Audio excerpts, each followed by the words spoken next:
1979. Over to our left, this beautiful building with the cannons out front. And these are real cannons. This once was the Savannah Volunteer Guard.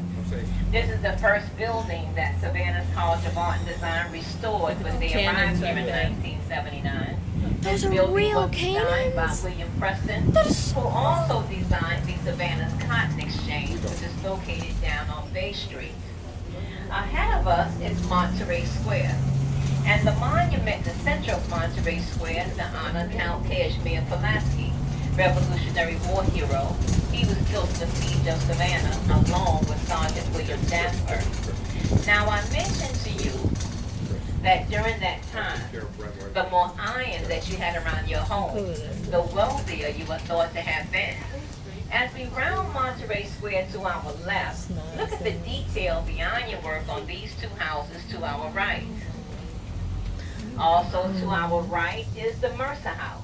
Now this house was built for Hugh Mercer, great-grandfather of singer and songwriter Johnny Mercer.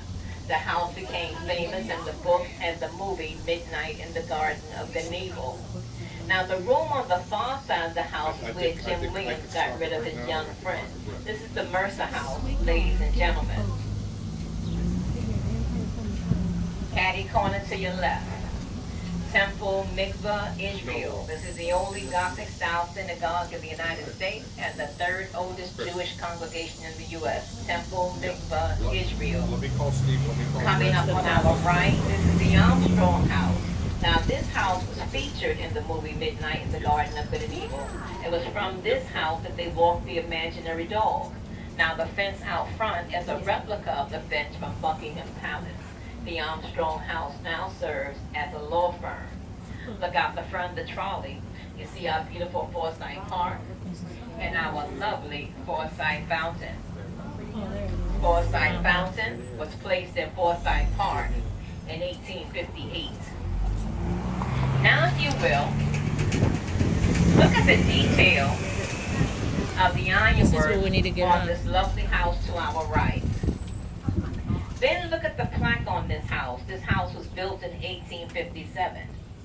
Now look in between the house, and what you're looking for is the pineapple. You see, the pineapple was a sign of hospitality. It means welcome.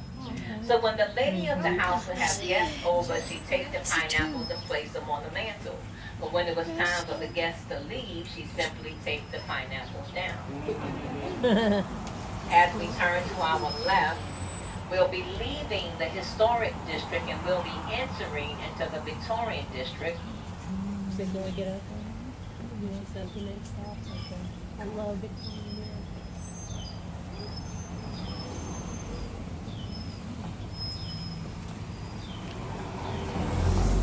Here to our right is the Georgia Historical Society. Now notice the difference in the style of the homes in this area. They are of Queen Anne, Italianate, Romanesque revival. We have a few lovely bed and breakfasts as well. Now over to our left is our beautiful Forsyth Park. And the monument, the center of Forsyth Park, is the Confederate War Monument.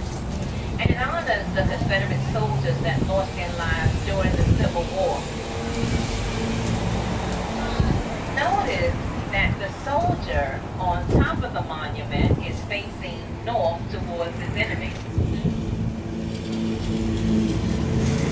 10 years after the Civil War was over, the Confederate wives and their daughters put their money together, and they had that monument made in Canada out of Canadian sandstone. Now, when it was shipped, it was not allowed to touch northern soil.